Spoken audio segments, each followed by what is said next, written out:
Simba amesalia yeye mwenyewe. Jana nimeona mmeitazama pia taarifa hii kwa kina zaidi, lakini nikianza na mkongwe Jemedari Saidi, kwa namna ambavyo Mama Samia anavyozisapoti hizi club, bila shaka hizi club nazo zina deni kubwa, kwa sababu kama unapewa usafiri, malazi, kila kitu, inabidi upambane kweli kweli na kuhakikisha kwamba yale yote ambayo unawezeshwa unayatendea haki. Pasi na shaka swali langu limekaa hivyo Jemedari.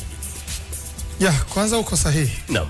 Uko sahihi, na mimi pia nipende kuchukua fursa kumpongeza rais kwa hicho alichokifanya, kwa sababu hili ndio limekuwa hiki ndio kimekuwa kilio cha watu wengi. Ndio. Tumekuwa tukililia kuona serikali ikiingia moja kwa moja kwenye kuzisaidia au kusaidia sekta ya michezo nchini. Hakuna nchi yoyote ambayo imefanikiwa kimichezo duniani na wakati huo serikali ikiwa imekaa mbali. Siku zote serikali ndio mdau mkuu wa michezo kokote kule.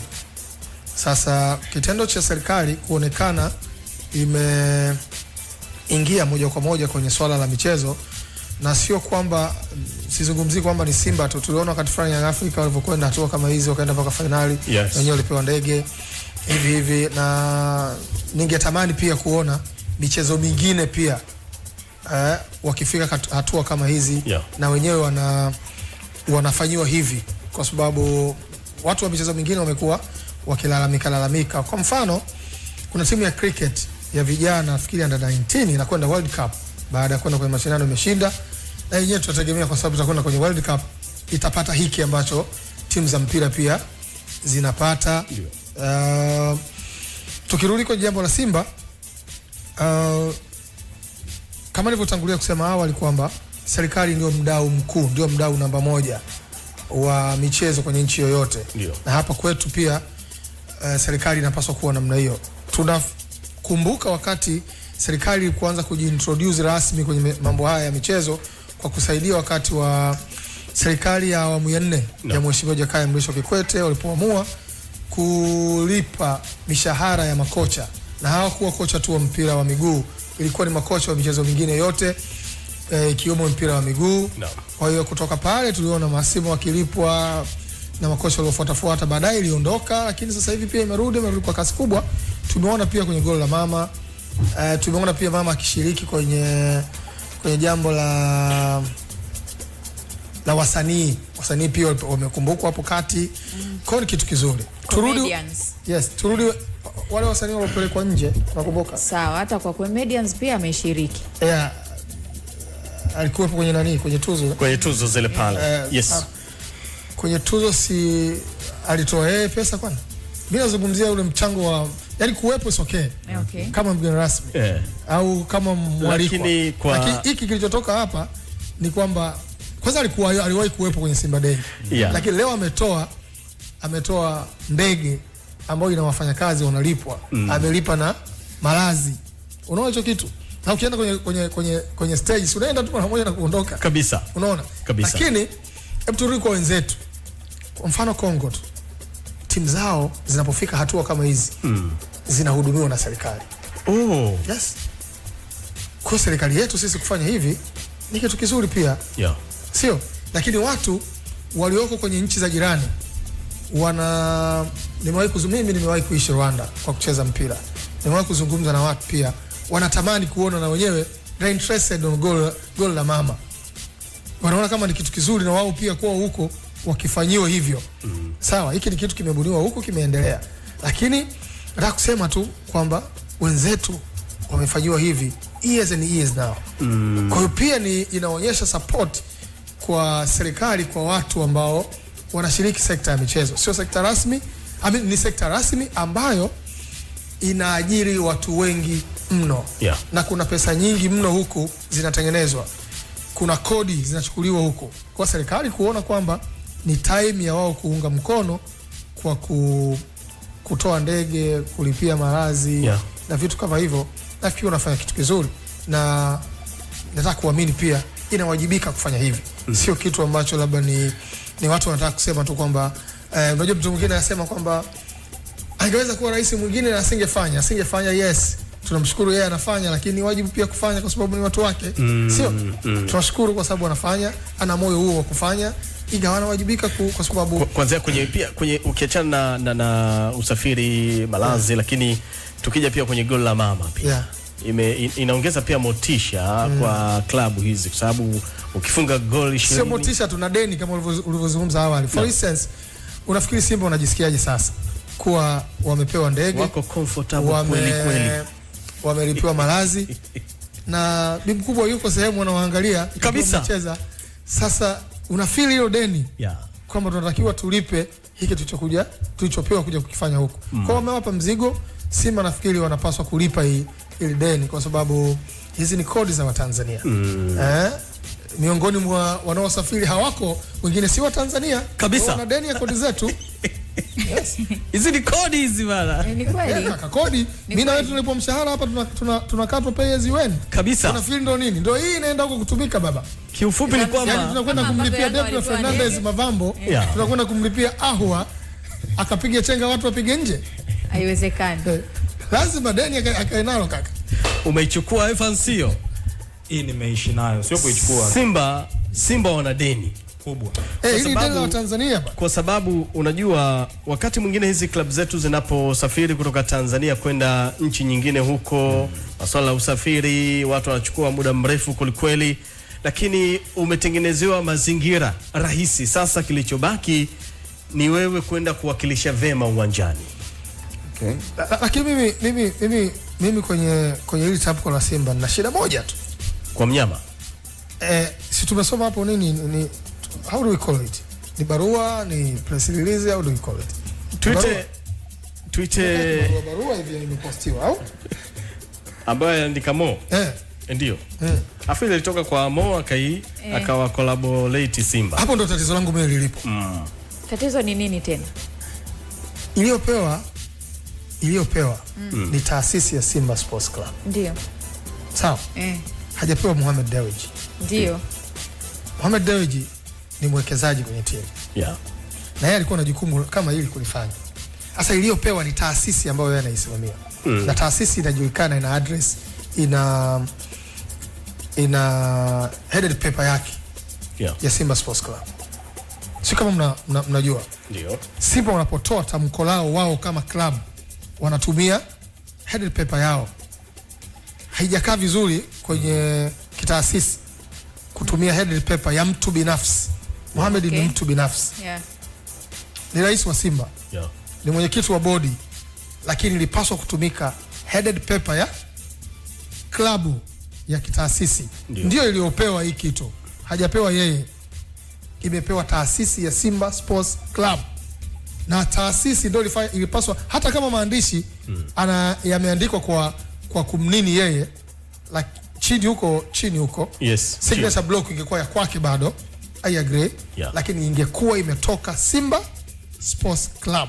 Isingetoka kwa Mohamed. Na jemedari. Kwa sababu waliopewa ni Simba, ndio wanapaswa kutoa hizo shukrani. Kwa lazima kuwe na address ya Simba. Simba sio Mohamed. Mwingine zikana sikuelewe kwa haraka. Lakini mimi nimekuelewa nini ambacho unamaanisha. Ukisoma hii barua kwa niaba ya klabu ya Simba Sports Club, napenda kutoa shukrani za dhati kwa Mheshimiwa Rais wa Jamhuri ya Muungano wa Tanzania Dr. Samia Suluhu Hassan. Kwa nini isiandikwe hivi? Simba Sports Club inatoa shukrani. Ndio iliyopewa Simba. Hajapewa mtu. Unanielewa vizuri? Ndio. Unajua hapo watu lazima waache kuchanganya. Unajua sisi tuna mapenzi. Mtu atasema sasa si ndo tajiri, huyu si ndo nani? No, utaratibu unapaswa kufuatwa. Kabisa. Utaratibu iliyopewa, hata kama yeye ni rais wa Simba, hapewi kwa jina lake, hapewi yeye, inapewa taasisi ya Simba Sports Club. Na ndiyo mama aliyoipa. Kwa hata mimi ningependa kuona Simba ndio inashukuru. Sawa? Kama taasisi, kama club. Umeelewa? Ikitumia headed paper za kwake. Kabisa. Hili sio jambo la mtu. Unajua hapa katikati Simba niwahi kusema siku moja hapa. Simba amekuwa akifanya mambo mengi ya kienyeji. Mzee wangu pia Azim Dewji alizungumza wakati wa kwenda Al Masry pia. akatoka yeye, mama amesema, we ni nani? Nitaenda kuwaombea. Yaani we ni nani? Kwani Azim kwenye Simba ni nani? Alafu nimeona kama na yeye Azim mwanachama mkongwe. Wako wangapi wanachama wakongwe? Wakina mzee Dalali usako mpaka viongozi. Kila mtu sasa aseme ndakwenda kumwombea mama. Lakini pia vile mama alikuwa mfadhili wa Simba. Wakati wake umeisha. Unaelewa? Hizi timu zishafadhiliwa sana kabla na baada ya yeye. Wakati wake umefanyaje? Umeisha. Ndio maana siku moja tuliwaambia Simba hapa, huyu mzee Dewji alizungumza kuelekea mechi ya dabi. Kama nakumbuka, akamzungumza sana kuhusu mwamuzi Anajiga. Na akasema sio kama Muislamu, sio atafunga, sio atafanyaje. Haya ni mambo sio ya kitaasisi. Taasisi haipaswi kuendeshwa namna hiyo. Hayo ni mambo ya kienyeji. Ndio maana unaona sasa badala ya taasisi kushukuru, anashukuru mfadhili. Unaelewa vizuri? Sawa. Simba wanapaswa kuwa professional guys. Hapa wanachokifanya wala sio utaratibu. Ni kitu cha hovyo. Utaratibu upaswa kuwa namna hii. Unaelewa? Nakuelewa. Unaelewa vizuri? Nakuelewa. Sawa. Tuko sawa. Kwa wao kama taasisi hiki walichokifanya, they think inawezekana wanampa rais wa klabu, unajua, na sisi ni sifa ya kibinadamu. Kila binadamu anapenda sifa, anapenda kusifiwa. Si ndio? Lakini wakati mwingine mpe sifa kufuata utaratibu. Kwa hicho kilichotokea hapa, utaratibu umekiukwa. Na pia mimi nashauri Simba waandike barua nyingine pia. Umeelewa vizuri? Na waache. Mimi nasema waache. Kila mmoja kutaka kutoka na kuizungumzia Simba. Unajua wakati mwingine ndio maana mimi nilisema siku ile, Simba inapaswa kutoka kumkana huyu mzee. Ukikaa kimya, maana yake umemtuma au unakubaliana nacho anachokisema. Siku atakuja kutoa boko kabisa. Utafanyaje? Ndio siku utakayotoka na kusema kwamba sisi hatuhusiani naye. Kama uwezi leo, utoweza mpaka siku hiyo. Tunajua kweli mwekezaji ni Mtanzania mwenye asili ya India au ya Asia, lakini pia huyu mzee alikuwa ni mfadhili. Muda wake ulipita. Ninachokiona ni kama mzee, kwa sababu siku zile ya kupata kikombe aliishia finali. Naona kama sasa anataka kutobolea umo nani. Twende kwenye finali tukachukue kikombe, yeye akipita mlango wa nyuma, kwa sababu kila jambo likizungumzwa yeye yupo. Awaachie viongozi wapo. Hata wakati ule yeye alikuwa mfadhili, kulikuwa na viongozi ndio walikuwa wanazungumza. Kwa Simba naona kama inaingia kwenye, kama inataka siku moja Jeff alisema kama ni timu ya familia sasa. Ndio. Isiwe namna hiyo. Na ndio maana hapa kwenye ujumbe, huyu ni Laban Solomon anasema, Jemedari anzisha timu yako, uweke huo utaratibu unaotaka wewe. Ndio hapo. Hawa ndio tunawaambia wakati ule. Ndio. Leo mnashinda. Mnampa mfadhili kila kitu hiki. Jamani, sio sawa. Sisi tunataka kushinda tu. Baadaye walirudi chini wakasema mwenyekiti wao anakuwa kama nini, kazi yake kufunga na kufungua mkao. Wakamalizana hivyo, wakarudi tena wakataka kurekebisha katiba. Wengine tunawaambia sasa, jamani, sio utaratibu huo. Wanashinda. Siku watakapoanza kufungwa watakumbuka hiyo. Unajua sisi ndio jana juzi lini nilikuwa nasema kuhusiana na ushamba wetu. Na unajua kwenye mimi kinachonikera sana, watu kuona kwenye mpira kama kuna watu wajinga ambao wanaweza wakawaendesha tu. Na simply huyu tajiri, huyu hakuna anemchukia Mo. Mimi hapa kati ya serikali ya awamu ya 5, watu waoga kama nini kwenye serikali ya awamu ya. Mo alikamatwa, mimi niliandika andiko. Na watu katika comment zao, go back ukaone Mo alivyotekwa, nilivyoandika nikasema huyu ni mtu ameajiri watu 30,000. Fikiria watu 30,000, mmoja kati walipa kodi wakubwa, anatikwaje? Sawa, mimi nilijitoa kumwandikia Mo kwa sababu kweli ameajiri watu zaidi ya 30,000, analipa kodi. Hao watu 30,000 unafikiri wanategemewa na watu wangapi huko nyuma? Mimi namchukia huyo Mo, simchukii, sawa, lakini anapofanya isivyo, I'll have to speak kwamba hii sio sawa.